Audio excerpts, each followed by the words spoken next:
celebrities from Hollywood and Bollywood, top players, politicians, government officials, and I realized that there was some big money in this. So we're talking of an additional 250,000 new residents coming in every single year. 1 million people will live in Dubai South in the next 10 years. From the day you land in Dubai, it is home. You will find the spirit of Dubai, the friendliness of the people, the open-mindedness, not just Emirates, every single airline is going to be moving into the new international airport. It's going to be 5 times the size. If you look at the downtown area of Dubai, Maktoum International Airport will be 35 times the size of downtown. Now, last year alone, 158,000 applications for golden visas. The 10-year visa was to attract people who wanted to live in a city which is dynamic and have a future. I'm going to call you the new ambassador of the UAE. Maybe Dubai. I don't speak so much about okay. Abu Dhabi and mainly Dubai. Another great episode here at Bet Talks. We have had Dr. Anand Menon with us. We have discussed everything from real estate in the UAE, where to invest, government licensing and legislation, casino in Iraq, possibilities in Dubai, hypnosis, and the vision of the UAE. Watch the full episode and subscribe and follow to all of our socials. Thank you. Hello, ladies and gentlemen, and welcome back to another episode here at Bet Talks. My name is Rick Godds, and we are going to be discussing everything from gaming, regulation, crypto, Web3, and all emerging tech. I'm here today with another very interesting guest. He is a specialist within the real estate investments in the UAE. He's a businessman. He is a doctor of education psychology. Welcome to the show, Dr. Anand Menon. Thank you for having me on the show. I'm excited to be here as well. Brilliant. Nice to have you, Doctor. As I explained, welcome to Bet Talks. What a great privilege it is to have you here with us. I'd like to know a little bit about yourself, how it all started, and where it all started from, and how it's going in the UAE for you. All right, okay. Always was a people's person. Definitely knew that's where I wanted to have a career. It was always going to be either in hotels or it was going to be in the airlines. But I decided I didn't want to do that in India. So in 1993, I decided to come to Dubai. At that point, I had no idea what Dubai was going to become, but I definitely knew I could find my own in this city. Came in here, got into hospitality because that was my original graduation, did really well in hotels, but at the same time, Emirates Airlines showed up. So I was given an offer to join Emirates Airlines, and I was given a massive challenge to build one of their training centers, the one at the airport, to take care of the flight catering teams. So did that for 10.5 years. Then I got headhunted into real estate. And that's when I was picked up by Damac Properties. Started actually as an employee, as a vice president global for all their training initiatives in over 30 countries. Then I decided, let's work for myself. So I got into it. That's the time I completed my PhD in education psychology. I specialize in multicultural behavior. This city is a melting pot. Emirates Airlines confirmed that to me. And from there was no looking back. So once I started getting into training, I got introduced to the world of investments, started to meet the celebrities from Hollywood and Bollywood, top players, politicians, government officials, and I realized that there was some big money in this, and I wanted to definitely be part of investments. And real estate for me clicked. Yeah. And once I got in there, and it actually clicked because every time I worked with agencies, the feedback that used to come. And today we actually have a joke, it's a standing challenge in Dubai, that Dr. Anand should walk into a building in Dubai and not be recognized by at least 2 brokers. So you're a brand ambassador of the UAE, technically. Absolutely. At this point, yes. So that's where I came in from. But for me, it was more than just the money and the investments. It's vision. I have always been a person of vision, and I don't think any city on the planet captures vision the way Dubai does it. So my heart resonates with the city of Dubai. And I realized that this was the place I was going to be. And for sure, right now, the whole world is taking notice of Dubai. I'll give you some insights into these later in the show, but this is the place to be. Fantastic. I can just feel that energy from you, that passion for Dubai. I mean, after 31 years, obviously, you've seen so many changes. I mean, the property market, which is obviously your sector, is rapidly growing. they're building like crazy. I mean, obviously, the UAE are obviously expecting to double their population within the next 5 to 10 years. I mean, give me your feedback on that. Obviously, you're in this sector, so you should know obviously a lot more. Okay, in terms of the population, we are expecting a growth of around 70% in the next 10 years. According to the Dubai Economic Agenda, the D33, we're right now at 3.65 million people, and we will be going up to 6 million by 2033 and 7.8 million by 2040. So we're talking of an additional 250,000 new residents coming in every single year. If you look at Dubai South alone, where everyone has heard of the expansion of the airport with 128 billion dirhams going into that, 1 million people will live in Dubai South in the next 10 years. That is 17% of the population of Dubai. Incredible. 1 out of every 5 people in Dubai will now be in Dubai South. Now, I think it's not so much about the growth in the population. For the population to grow, you have to build a city that is able to attract the families around the world.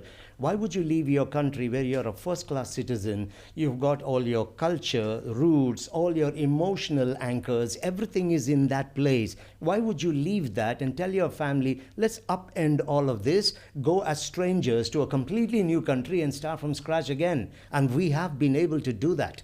This is the only city that is able to attract people like that. That is because from the day you land in Dubai, it is home.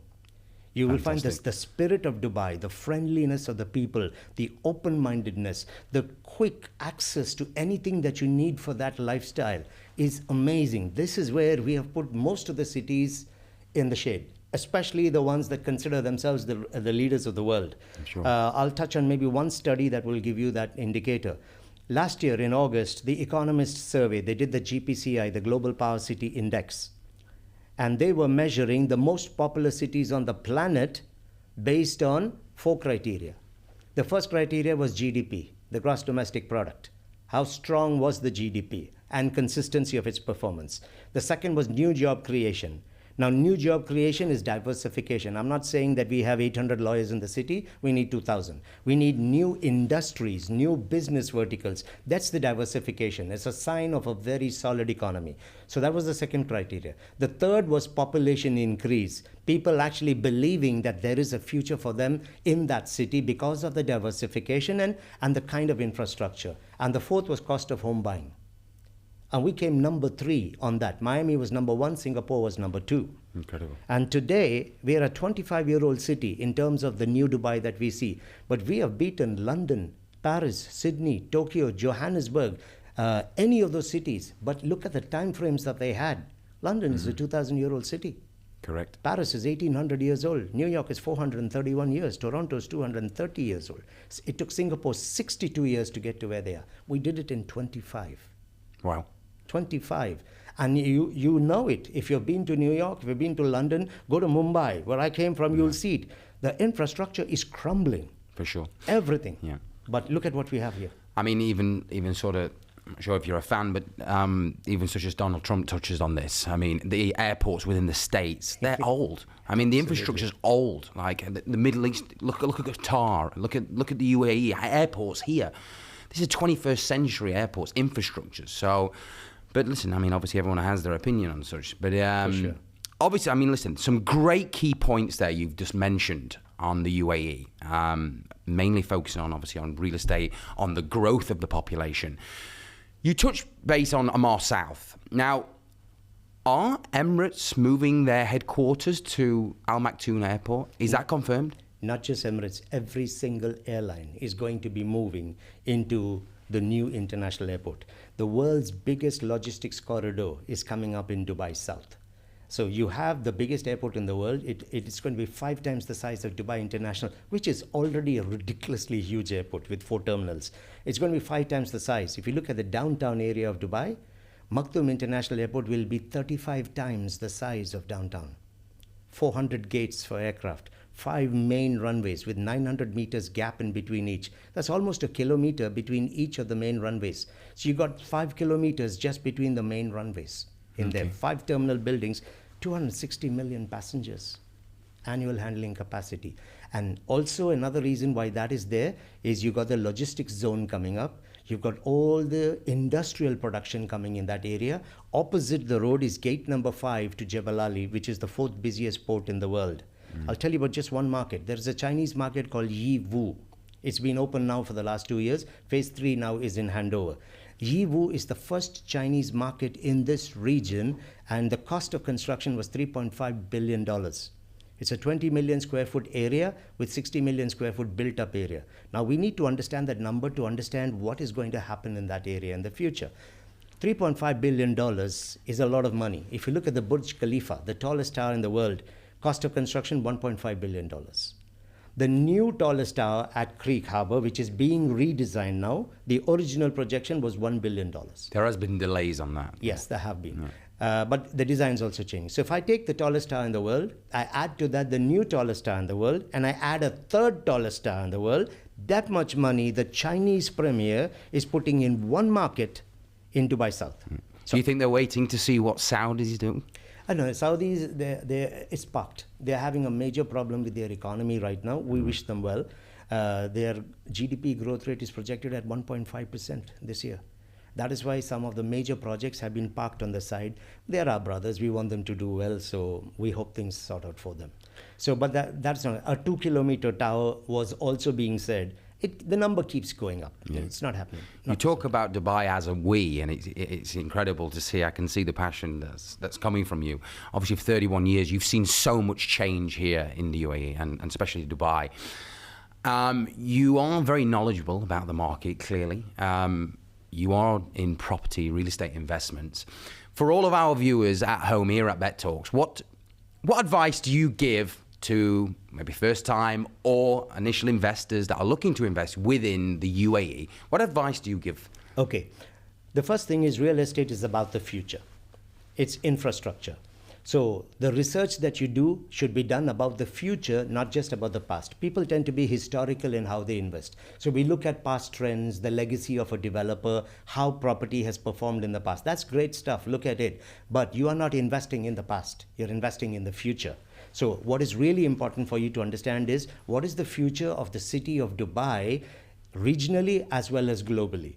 Because the attractiveness of the investment opportunity is directly connected to the attractiveness of the city. For example, I could give you this absolutely amazing mansion built to the best of standards, but it's in North Korea. Would you buy it?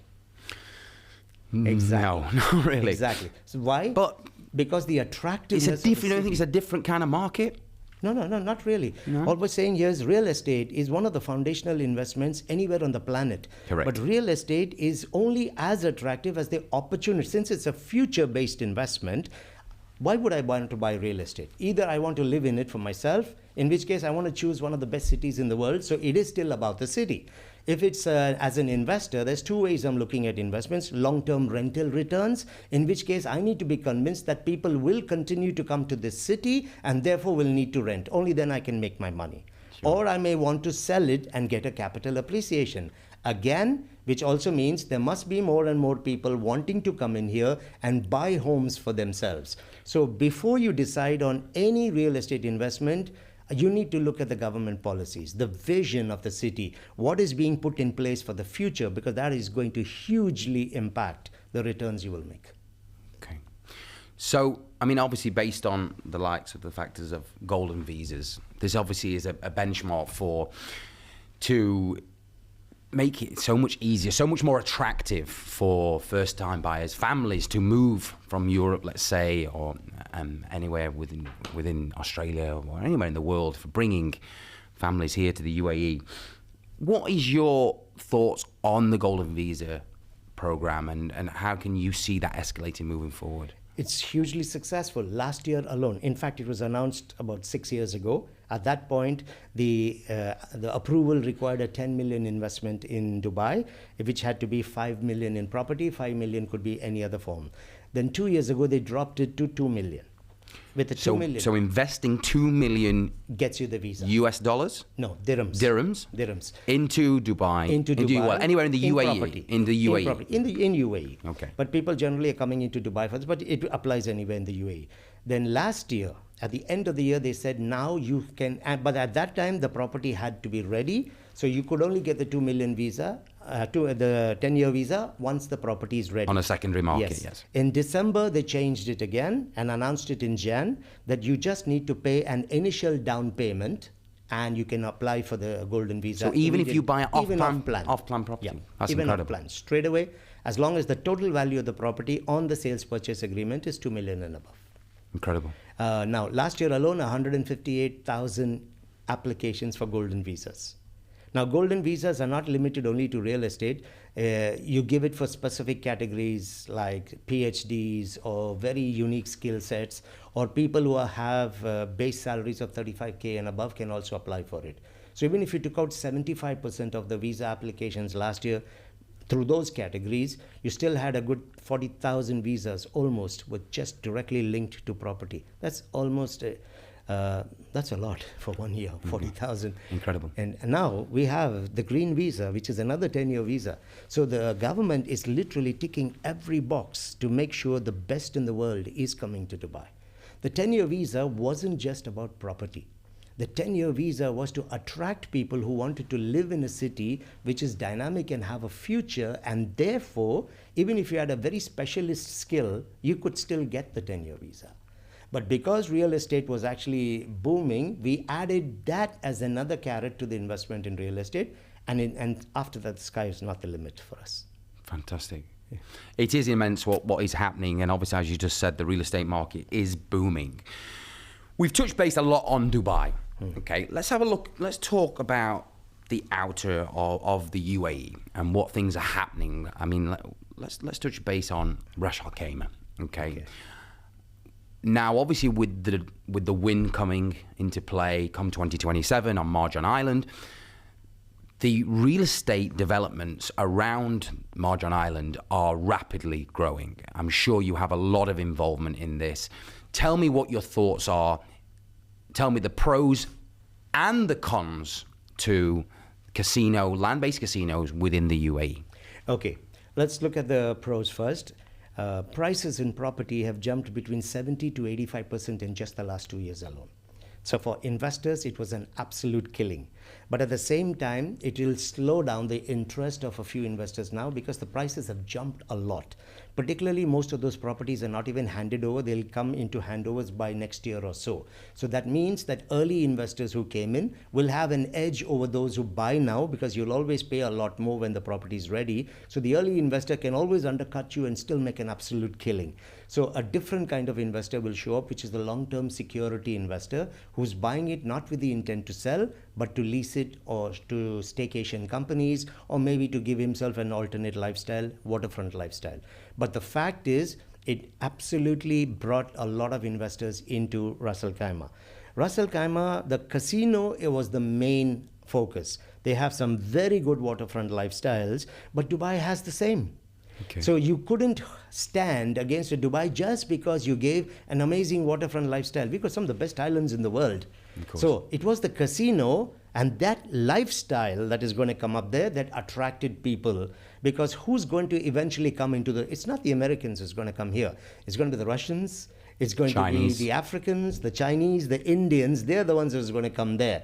And most of these people, anyway, have a long history of buying properties as well. Well, the Indians is the biggest population within the UAE. Yes, let's face it. Yes, they are. I mean, maybe after some time, not so much, because I think that's what I love about Dubai.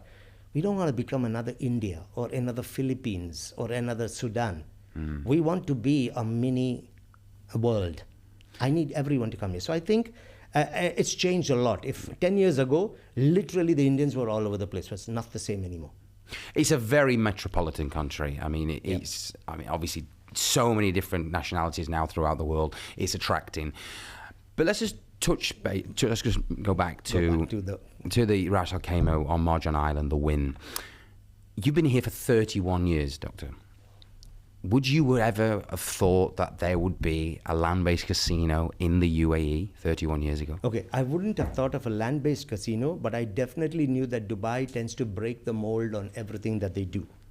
right? The UAE is like very, very forward thinking, because you see, culture, religious beliefs have a huge impact in how you grow your cities and which kind of people you would even want to attract into your cities. So they have a huge impact throughout the world. Yeah. It controls the world. A casino was something that was seen as the final thing to get in here. At one point in time, you went back a few years, you couldn't get a drink in a bar. Correct. Right? But today, it's available openly on the street. You can order it and they're delivering home. Correct. Legally is what I'm talking about. So the mind shift has happened. And since we became global and we started to attract people from around the world, you had to give them a city as competitive or better than the others. Why would I leave Sydney or Mumbai or Tokyo to come here if I cannot get access, at least the same lifestyle, if not better than that? Correct. So back to Ras Al Khamiah. I think the cons that we're looking at here is probably for the next 10 years or so, a good management of how culture exists in the Islamic world will need to be done.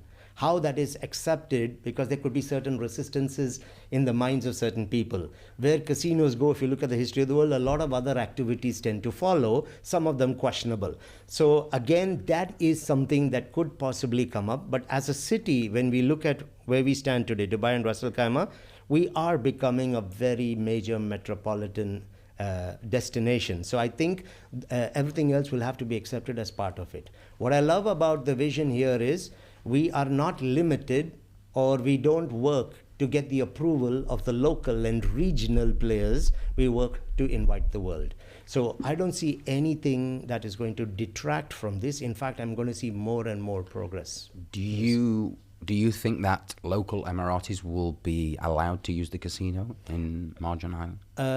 Probably in the future, yes. As of now, no. Why? I think see, the first thing that you got to do is when you bring something in, it has to be embraced by the culture. It has to become an acceptable way of life. Well, this is extremely haram. Yes, it's extremely haram. Okay. You're going against, obviously, Islamic rules. So is alcohol. Correct. But it's here. So are girls in short skirts in the nightclubs. But it is here. So everything evolves and then gains acceptance. When more and more of the young local population start to go and study outside, they are exposed to a whole new world, and their acceptance levels on multiple things change. And you cannot be a global city with a local mentality. There's no way that's going to happen. And so Dubai also was very clear about this upfront. And today it is embraced by everybody. Of course. I would never see a person who's very strong because of his religious belief frowning down on a city like Dubai. So one of the things that we are careful about here is we don't use the word gambling. So we call it commercial gaming. Correct. Okay, it's a play with language, but commercial gaming is accepted more. In the Sharia law, there are certain things where certain words will not be acceptable, so you just use other words. Interest is not allowed, so service fees are acceptable. In the same way, gambling wouldn't be okay, but commercial gaming is okay. It's the way it's worded. That is the way the legislation got set up. It's called the GCGRA. It is the General Commercial Gaming Regulatory Authority, set up in Abu Dhabi, but there will be an operating body in each of the Emirates which still retains their choice if they want to have the commercial gaming or not. Can you see these regulations, these legislations changing before 2027? Why do they need to change? They're permitting everything that is required for you to operate a fully functional casino with no restrictions. So if at all I see any changes, it would be the learning process where we begin to understand and accept and embrace this more in the society. So we allow it to grow further, so we may relax on a few things. Yeah. But as of now, we don't see the need for any change in there, because everything that's required to run a casino, comparing to beat the best in Miami and Vegas, is coming. Yeah. Okay. So we've spoke about huge pros to a casino within the UAE. Now, obviously that increases as population increases, the real estate market, etc., etc., etc. There are so many pros. Now, let's look at the cons of this. Now, gaming is still gambling. Okay, gambling still comes as a very grey area, especially within the UAE, and that can create a lot of difficulties at times, let's say. What would you say that could potentially be a con of having this? Okay, Which outweighs, obviously, the pros. Okay, I think one con would be the resistance of people in this region to accept it. So the perception of the city, the brand image might take a slight beating, because there's a lot of people in the region who would definitely not agree with this. That is something that heals with time. There's no way you can get people to accept it right now, but once something does come in and becomes part of the local landscape, it starts to gain its own acceptance going forward. But initially, that would be one of the challenges that I would see here. I think that's a fantastic answer, because obviously locals and families and people of generations a lot older will not accept this, for sure. But then it's like a lot of things in Dubai, or it's like, okay, let's say you have someone who's very firm in their specific faith, and they travel to the US or they go to New York. There are certain parts of the city they just would not visit. Correct. They would go to the places that align with how they think. The same happens in Singapore. So they would do the same with Dubai. Okay, you do not have to go to that place. You do not have to participate in those activities. We have a whole lot else to keep you busy when you're in Dubai. 100%. And growing rapidly. So let's look at the fact. Is Ras Al Khamiah going to be the next Las Vegas? We would love it to be that way. The reason I would say, see, Las Vegas has got a long history. Okay, it will take us some time to get there, because Las Vegas is not just about casinos. There's a certain lifestyle that you get there. That's why I always liken the relationship of Dubai and Ras Al Khamiah with Macau and Hong Kong. There is nothing really more than the casinos and the Marjan Islands and the waterfront lifestyles to Ras Al Khamiah at this point in time. Yes, they have free zones, but they don't attract the way lifestyle attracts in Dubai. So the waterfront lifestyle is definitely a pull. But that can be given even in Dubai. But the casinos will bring a huge attraction, and a lot of money and industry investment will come into Ras Al Khamiah. So it will grow. But at this point of time, besides the waterfront and the casino, there's nothing to really attract them. People would prefer to live in Dubai, take a 45-minute drive down, spend a day or two there, or come back even in the evenings, because the glitz, the glamour, the hype, and what you can do... The gaming entertainment. ...is more here. It's the same like people stay in Hong Kong, because what is on Macau? About 14 hotels and a broken church with just one wall. There's nothing else you can do. So people usually park in Hong Kong. They take a hydrofoil 45 minutes. You can actually drive there now. Yeah, now you can drive. And so they just do that and they come back. Because there's a whole lifestyle waiting for them in Hong Kong. And I think the same relationship is going to develop between Ras Al Khamiah and Dubai. And also LA and Vegas, very, very similar. LA city, you can drive into or fly into Las Vegas. Yeah, so it's very interesting. So one more other point I want to touch base on. So you believe that obviously Ras Al Khamiah, Marjan Island, will be the gaming entertainment hub within the UAE? For now, yes. For now. Do you believe that there will be casinos within Dubai? Absolutely. It was already announced a year and a half ago. In fact, I can even tell you what happened with real estate. The Wassel Group announced 3 hotels coming on an island, which would have, there was the MGM coming, there's the Bellagio and the Aria. But MGM has now made the announcement. We're not waiting. We're going to go ahead with it. You see, it's strategic also. Is this confirmed? Which, MGM not having? Yes, absolutely. It's out in the papers as well. I've seen articles of the MGM, the Aria and Bellagio. And the Bellagio. Yeah, they will also come in. We don't know about them. There's no announcements from them right now. But again, you got to understand what happens here. You see, when the casinos were announced about 4 years or 5 years ago in RAC, that's when the attention shifted and RAC started to boom. And the moment about 2 years ago when Wassel made the announcement, property sales dropped in RAC. Because what now happened is the one thing that was the attraction there was now available in Dubai, which had 10,000 other attractions pegged to it. And it actually did hurt, and the interest stopped, and everybody was Bellagio, MGM was going on. And then, so MGM made the announcement. So I don't know whether it's probably a strategic thing. For now, let's park it. Let it come in there. Let's build that economy of RAC up. Let's get more visibility in real estate, and we can always bring it in later. Because logically, if you think as a city going forward, or as a country, when we are one of the best cities in the world, it just makes no logical sense to not have a casino in Dubai and Abu Dhabi. It just doesn't make any logical sense. Abu Dhabi? Abu Dhabi is planning one. Wow.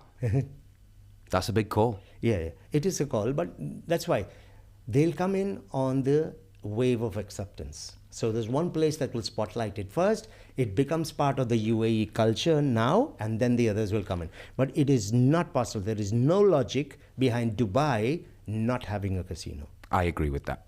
I think would take time for Abu Dhabi, as it's obviously very localized, and I think acceptance, what we just spoke about, would be quite frowned upon. But yeah, no, listen, some very, very interesting topics there. But you still haven't told me, do we invest in Dubai or Ras Al Khamiah? Okay, if you're looking, you can invest in both, you'll make money. But your strategy changes. If you're looking in Ras Al Khamiah now, if there is a new launch that's coming up, pick it early. Pick it early because prices are going up very, very quickly. If you're going to pause in your decision making and do your research, don't bother. Then you have to have a different mindset. We've got opportunity investors and we've got the security investors. The opportunity investors will always come in early. They'll get the lowest price, the softest payment plans, highest returns, and they'll have the maximum flexibility when they can get out of it. So these people are only early entry people.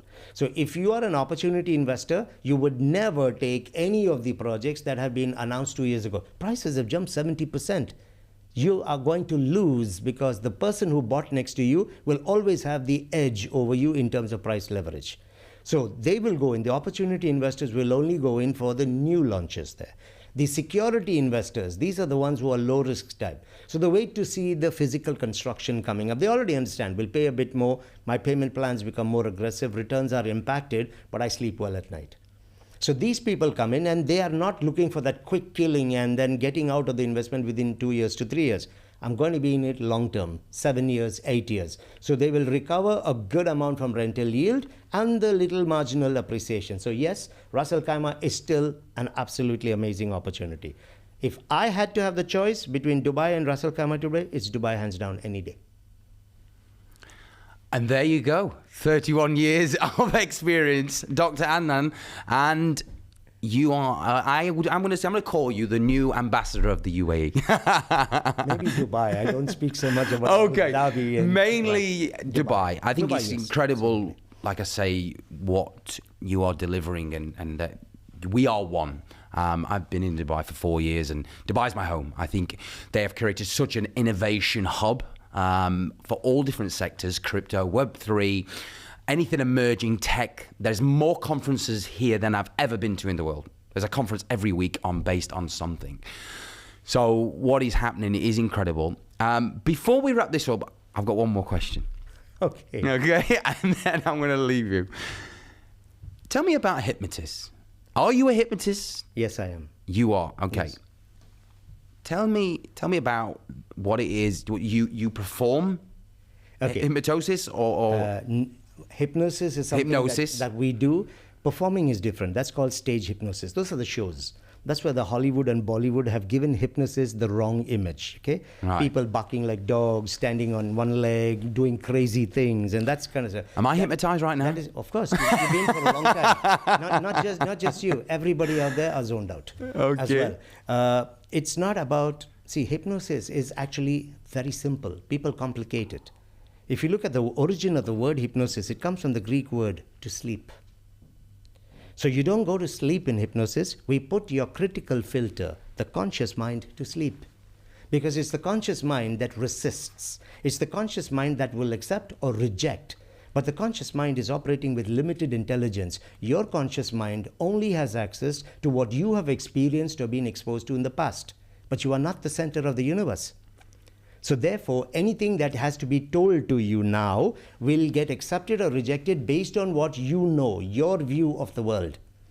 So many times we need to speak to people from a different perspective, and we already know that it's going to get resistance. So that's when you use what's called a trance induction. A trance induction is where you put people into a trance. So basically the critical filter fades away.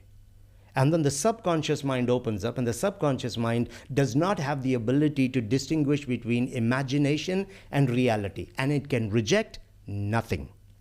So if you want to help people, self-confidence, change their own perception, belief systems, phobias, fear of snakes, fear of heights, fear of darkness, habits, alcoholism, drug addiction, any of these things, it's easy to take all of that out because these are patterned behaviors. You're not an addict by doing something once. You're an addict by constantly doing something, whatever it may be. So these are patterned behaviors, and they are unconscious patterns. So those are in the subconscious. So if I had to deal with the issue, you go directly to where it is parked, which is the subconscious. But because the subconscious cannot reject anything, I can put a new idea in there.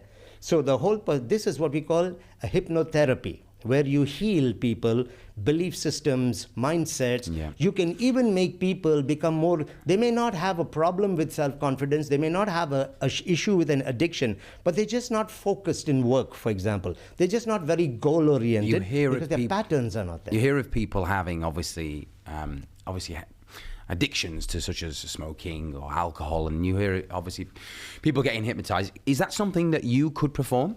Yes, that's something we do. But again, if people are believing that this is something that just happens overnight, it doesn't. I'll be clear about that. It doesn't. Your addictions happened over time. They will take a certain amount of time before they will go. So typically in these processes, what we do is we sit with the person and really understand who is this person. Because you have to go into their past.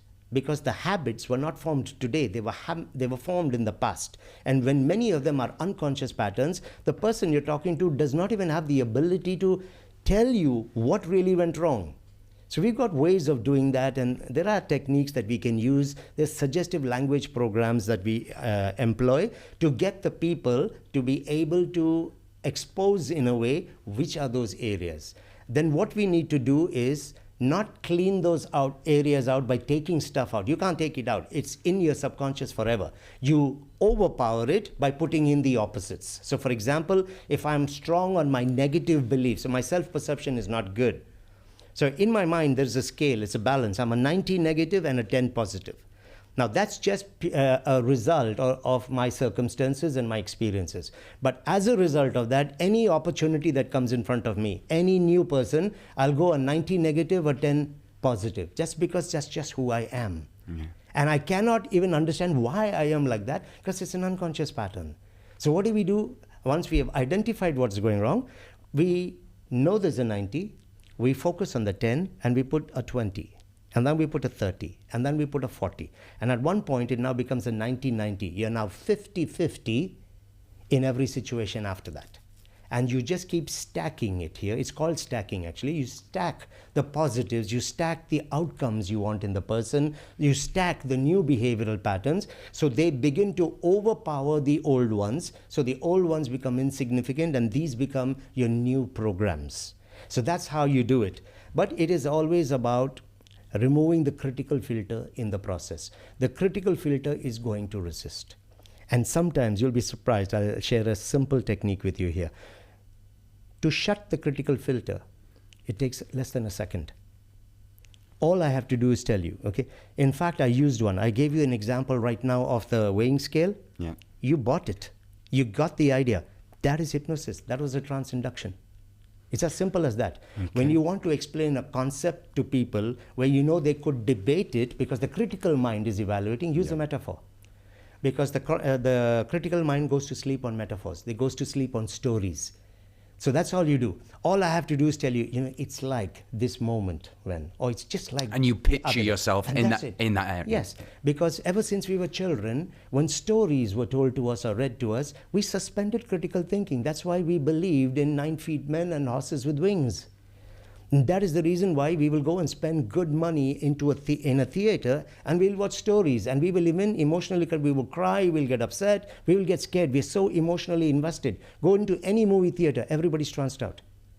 It takes 2 seconds to put people into a trance. All you have to do is say, let me tell you a story. Done. It's over. Because what we are working with is your unconscious pattern for 10, 15, 20, 30, 40 years of your life, that whenever a story was told, you don't reject it. And you don't question it. You just accept.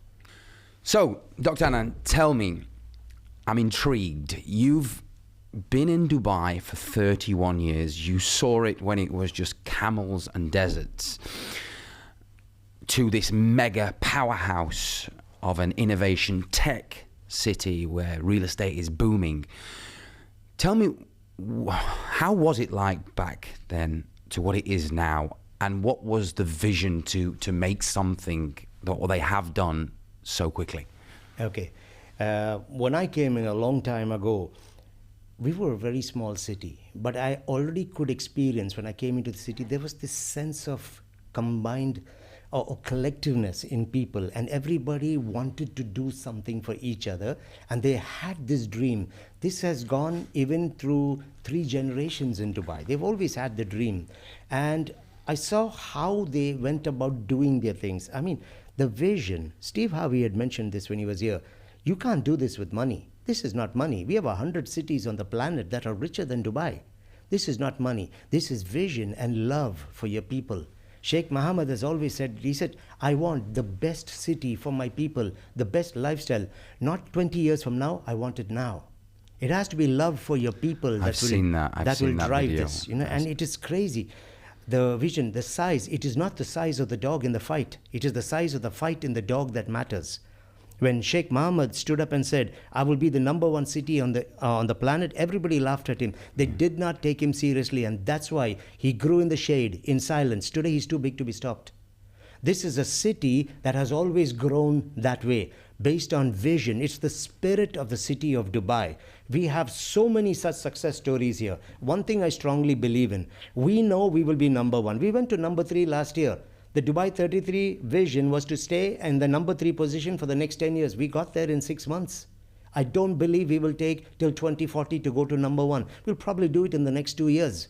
That's how the city is growing. And you're right, innovation, we're very, very forward thinking. Correct. There was an announcement just last week that all the 22 Dubai government offices will now have a chief AI officer.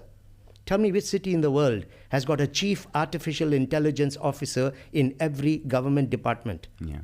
It's already been announced. There's a lot of AI companies obviously now setting up within Dubai. Yeah. Obviously becoming this tech hub, AI conferences, blockchain conferences. It's endless, the amount of entrepreneurs here. In the 2040 plan, Dubai is broken up into 5 areas. One area is on technology and innovation. Dubai Silicon Oasis will be that area. But for me, I think here it is the collective responsibility of people. I haven't seen this. I've gone to so many cities on the planet. They leave it up to a government to do it. People are largely caring only about themselves. That's it. This is not the city for that. You cannot come to Dubai, bring your family here, make money, have a great lifestyle, and not care about our city, and leave it up to Sheikh Mohammed to drive the city forward. We have to all be ambassadors for the city of Dubai. This city has given us so much. We have to be part of that landscape. Either you're evolving or you get out of the way. Because we are not slowing down for anybody. Our agendas are so ridiculous in the eyes of many of the other cities because they're very historical in how they progressed. We are not historical, we are futuristic. The future is full of opportunities, but only for those with the right attitude. That is the city of Dubai. I can give you just one example because it was talked about all over the world when we had the rains. We had the ridiculous rain that happened last month, and how the amount of noise that was made all around the planet about that one event. It's shone a little bit of a grey area towards the infrastructure of Dubai. I would agree with that. Yeah, and I'll tell you why. They were expecting to have drainage systems to handle this. Let me ask you directly, okay? There are cities on the planet that have regular storm seasons, hurricane seasons every single year. And still flood. And they still flood. Correct. So you are first world cities where you know it is going to happen for sure, and you know it's going to happen year on year on year, and you're still flooded every time. You expect a city that in 75 years had such a rain to be able to two years worth of rain in 2 days? It was 6 months of rain from London standards, 245 millimeters of rain. But the logic here is this. When 75 years has passed and you do not have this kind of rain, you do not build your cities pumping billions of dollars for that infrastructure. I would do this in a rain-infested, storm-infested part of the planet. So if a Dubai not having that kind of a drainage system is no reason to point a finger at us. Why? Once in 75 years? What does that tell you? It doesn't happen here. Correct. So when it doesn't, in fact, what happens here? Compare the roads that you have in those cities. Look at our highway systems. Look at our road systems. Compare the health of their buildings. Look at ours. Compare government offices and ease of transaction. Compare ours. This is where we beat everybody. Healthcare, schooling. We beat people hands down on these. Education. But you want to hold us to something that happens once in 75 years? Hurricane Katrina, same amount of rain, 245 millimeters. Dubai was back on its feet in 5 days. 3 days after the rain, Sheikh Hamdan has already announced an 80 billion stormwater drainage system. An 80 billion investment in something that may never happen again. That has been announced. When Katrina had it, because I actually did my research to see who had similar amount of rain. And in the same 24 hours, Katrina dumped 245 millimeters. But it took the city 4 months to get 50% of the population to come back in and 9 years to rebuild. Now, that's what I'm talking about when we talk of how you look at a city and how you bounce back. I'm telling you this, if something had to happen anywhere on the planet, I want to be with my family in Dubai because my government will respond. Look at what happened with COVID. My government responded. All the first world countries were complete mess. Okay, look at the US, look at UK, France, Australia, Italy, Germany, Russia, China, India, and they all had the technology, they all had the medicines. Do you think the governments even cared? They kept lying and kept the economies open. They didn't care how many people were dying, and they kept lying. We responded, and we did not differentiate between the Emirati and the municipality worker. We took care of every single person. If something happens, I want my family to be in a city like this one. Some great points there. So, would you live anywhere else? No chance in hell.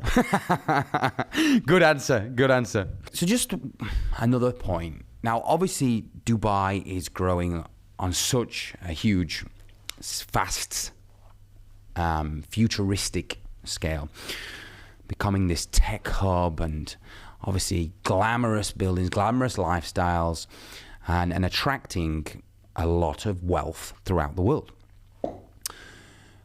A lot of people do say it does lack any particular culture. I mean, what's your opinion on that? Okay, that's actually a great question. It's quite easy to answer also. When you typically talk of culture, you'll go back to countries that have ancient history. When you have ancient history, it's a particular type of population, a particular lifestyle, belief system, food, music, clothing, all of that comes in. So when you look at that, so if you look at China, if you look at an India, you look at Europe, and you look at many of these places, there is long-standing culture and history. They were long-standing players on a global market, so awareness was there overseas with regards to those places. We are a new city. And a 25-year-old, what culture do you see in Singapore?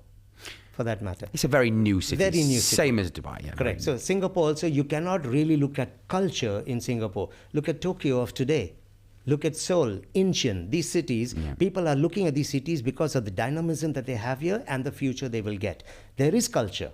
But you will have to go probably searching a little bit for it. Now, you'll find more culture in Saudi Arabia and in Oman than you would find in Dubai, because they've stayed largely local with not that much of international influence. We have become global. When we are a melting pot of 204 nationalities, it is hard to have one national or one culture stand out.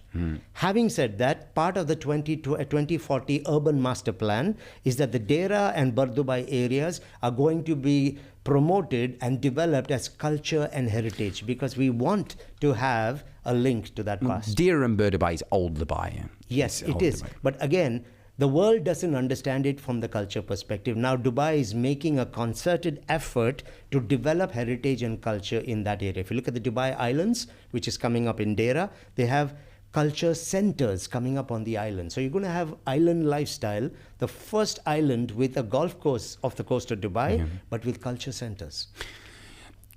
Just one more statement as well. Whenever you go out throughout the world, you would go to museums. You come to Dubai, you go to the Museum of the Future. That is because Dubai is about the future. It is not about the past.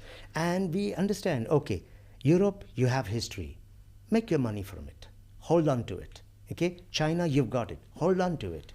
Dubai, you don't have it. We build other legacies for ourselves. Our legacy is futuristic.